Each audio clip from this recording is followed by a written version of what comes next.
are today perilously close to tipping points that, once passed, will send global temperatures spiraling catastrophically higher. And if the natural world can no longer support the most basic of our needs, then much of the rest of civilization will quickly break down. Please make no mistake. Climate change is the biggest threat to security that modern humans have ever faced. We can speak to Veruschka Domeni, who is an activist for Fridays for Future in Namibia. Good to see you, Veruschka. It's a very powerful message, isn't it, that climate change is a security threat when you have forests turning into deserts or cities being flooded or mass migration. It's actually quite a frightening message as well. Yes, indeed. I mean, we've seen that a majority of the science as well as environmental activists have highly emphasized how the climate crisis effects will cause the collapse of the natural world or is causing the collapse of the natural world. But not often do we factor in how the human behavioral response to this will actually ensue. So this is why anyone that's concerned with maintenance of peace in the world really ought to also be concerned about the climate crisis. Because all of the pillars of our society basically depend on or rely on a normal and a healthy climate and a healthy planet. So, yeah, I strongly agree with this and see why it's a real threat to the peace of our nations. Yeah, and young activists like yourself have done so much to try and get governments and people to change their opinions and to take action. We've now seen governments signing up to new carbon goals. China, for example, has pledged to be have zero carbon neutral by 2060. Do you feel that enough is being done? Is enough being done quick enough?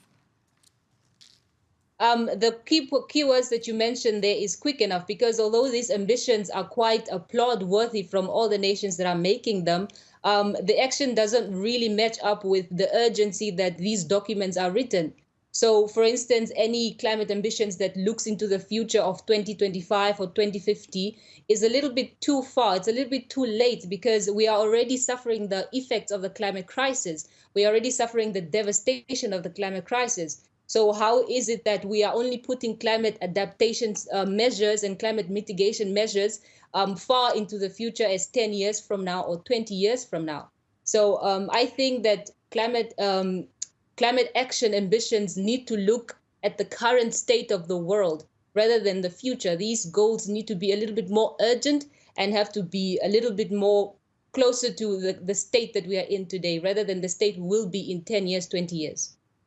Yeah, and a lot of people are talking about 2021 being the crunch year for climate change.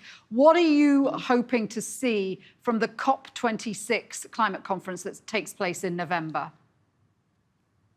I'm hoping to see those nations that have put their ambitions forth. I'm hoping to see them take responsibility. And by that, I really mean not only stop at the bureaucratic level of signing documents and putting, words and deadlines forward, but really taking the responsibility of the promises that they make.